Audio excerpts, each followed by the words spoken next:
It is the administration going after me after I resigned from the cabinet. And if it's a persecution, it's some sort of crucifixion against me. Diba? And so when there's a crucifixion, there's blood. So it's a bloodbath. My bloodbath. So I'm just sad that many people refuse to understand the context wherein I give a statement. Ang isang buwan pagpapaliban ng EDSA rehabilitation na nakatakda sanang magsimula sa June 13. Ayon sa Pangulo, nais muna ang pag-aralan ng pamahalaan ang mga bagong teknolohiya na maaaring makatulong upang mapabilis ang proyekto. Inatasan niya ang DPWH at DOTR na itigil muna ang plano habang tinitimbang ang cost-benefit analysis at epekto nito sa trapiko. Umaasa ang Pangulo na posibleng mapababa sa 6 na buwan o 1 taon ang inasang 2 taong rehabilitasyon. Meron tayong mga nakita ng mga bagong teknolohiya na hindi natin ginamit doon sa pagplano sa EDSA rehabilitation. Kaya in-instructionan ko si Secretary Vince Dizon at saka si Secretary Manny Bunuan ng DPWH ay sinabi ko, pause muna doon sa rehabilitation. Wow. Suportado ni Senador J.B. Ejercito ang suspensyon at ginit na ipatupad ito kapag operational na ang mga alternatibong transport systems tulad ng Metro Manila Subway. Nagpasalamat si Senator Joel Villanueva sa pakikinig ng Pangulo sa mga pangamba ng publiko at nananawagan ng mas malawak na konsultasyon. Samantala, suportado rin ni Senator Pia Cayetano at Grace Poe ang direktiba at hinikayat ang paggamit ng modernong teknolohiya upang mapabilis ang proyekto ng hindi gaanong nakaabala sa publiko.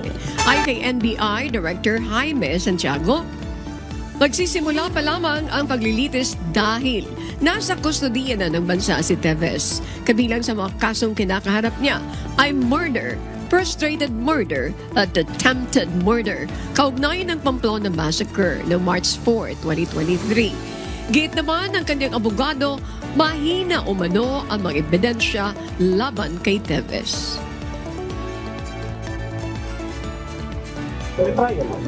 As para sa custody ng may jurisdiction na sa kanya ang court, ayun na, start na ng ball rolling, hindi start na ang trial. Kung mahatulang guilty sa 3 kaso ng unjust vexation, maaari siyang makulong ng hanggang 18 buwan sa Pilipinas. Ipinaliwanag ni DILG Secretary John Vic Remulla na hindi siya tinatanggap ng Russia o ng US kung saan siya ay isang green card holder. Una nang iginit ng Russian blogger na may mental health issue siya at nakiusap kay Remulla na iurong na ang kaso, bagay na tinanggihan ng kalihim. Pinuna ng mga opisyal ang pagbaliktad na mga ito sa kwento sa social media na iniiwasan umano ng Pilipinas ang issue sa West Philippine Sea. Hinarang ako at yun nga, pinipilit tayong tanungin. Pero dahil nagmamadali kami, papunta kami dun sa isang meeting natin, bilateral meeting, hindi ko sinagot. But then later on, naglabas sila sa WeChat, binaliktad nila yung istorya na umiiwas daw tayo sa mga tanong nila about West Philippine Sea. At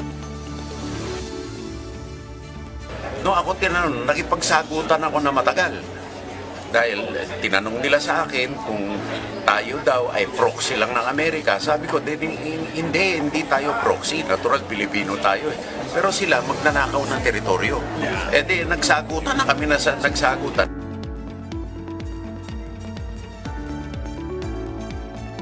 Naniniwala sina Teodoro at Bronner na hindi totoong journalist ang mga ito at pinuna ang China sa pagpapadala ng fake journalists sa halip ng kanilang kinatawan sa naturang pagpupulong.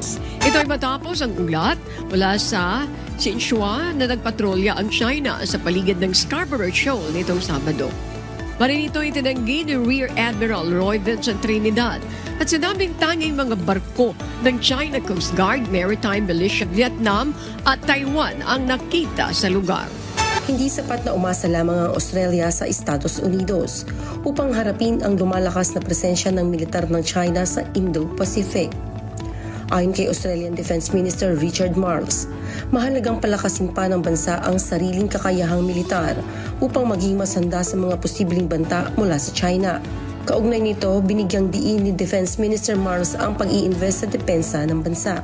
Nagbigay rin si Marles ng babala tungkol sa malawakang conventional military build-up ng China na anyumong pinakamalaki mula noong World War II. Subalit isinagawa ito ng walang strategic transparency o katiyakan para sa iba pang mga bansa. Samantala, siniguro ni US Defense Secretary Pete Hegseth na hindi pababayaan ng Trump administration ang mga kaalyado nito sa Indo-Pacific sa kabila ng militar at ekonomikong panggigipit ng China. Gayunman, binigyang diin din umano ni Hegseth na ang mga kaalyado ng Estados Unidos ay dapat mag-ambag ng higit sa kanilang sariling depensa.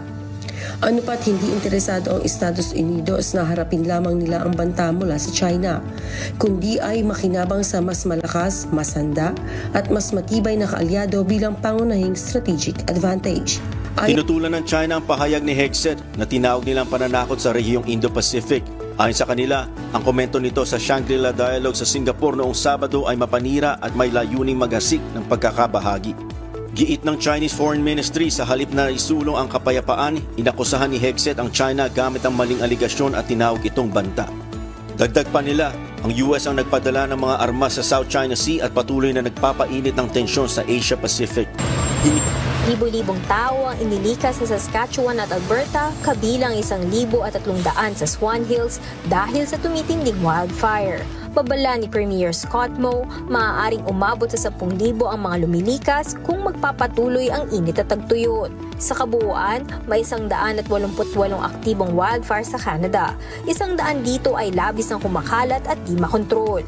Umaabot na rin sa US ang usok at may mga babala sa kalidad ng hangin. Tumulong na rin ang US sa pagpapadala ng 150 bombero, mga kagamitan at air tanker sa Alberta. Kaya nagbigay ng Hamas ng positibong tugon sa ceasefire proposal ni US Envoy Steve Witkoff, ngunit humiling ng mga amyenda. Kabilang dito ang permanenteng tigil putukan, ganap na pag-alis ng tropang Israeli sa Gaza at papanumbalik ng serbisyo at infrastruktura. Inilatag ng mukhaing 60 araw na tigil putukan ang palitan ng 28 bihag kapalit ng 1,200 Palestinian prisoners at humanitarian aid. Tinanggap ito ng Israel. Ngunit ayon kay Prime Minister Benjamin Netanyahu, tumanggi pa rin ang Hamas sa kasunduan. Sinabi ni US President Donald Trump na malapit na ang kasunduan, ngunit itinanggi ito ni Witkoff bilang ganap na hindi katanggap-tanggap.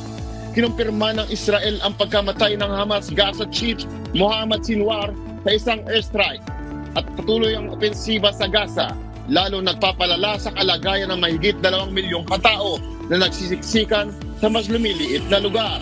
Nagbabala ang United Nations na nasa pinakamapanganib na yugto na ang krisis sa Gaza, kung saan buong populasyon ay nanganganib sa taggutom at limitado at madalas na ninanakaw ang kaunting aid ng nakararating.